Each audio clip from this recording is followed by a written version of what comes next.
हमने अदनान के ईसाले सवाब के लिए खाना तकसीम करवाया है। अल्लाह आपसे राजी हो। और चूंकि मैं शहर में थी तो अपने शौहर से भी मिलना चाहा।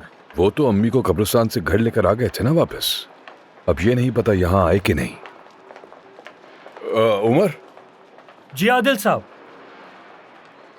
भाई कहाँ है, तुम्हें पता है कुछ? जी हाँ, वो अपने दफ्तर में है, मेहमानों के साथ। कौन मेहमान? 2 खवातीन हैं, लेकिन मैं नहीं जानता। ठीक है, शुक्रिया। सिचुएशन मुश्किल है।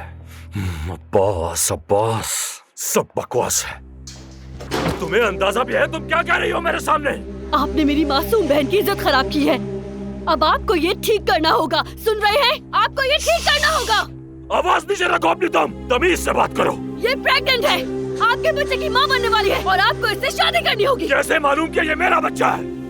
आप जानते भी हैं आप क्या कह रहे हैं अब्बास साहब? जाओ जाके डीएनए करवाओ इसका। मैं इसके आंसू का जिम्मेदार कैसे हो गया? खुदा तुम्हें बर्बाद करे। ये लड़की सिर्फ 18 साल की है अब्बास साहब। अल्लाह का अज़ाब हो तुम पर। बद्दुआएं मत दो मुझे। हाथ मत लगाना मेरी आपा को।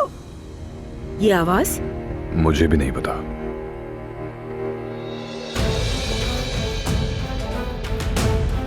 मैं पैसे दूंगा तुम्हें। जितनी जल्दी हो सके इस मामले को खत्म करो और दफा हो जाओ यहां से। आ गई समझ में?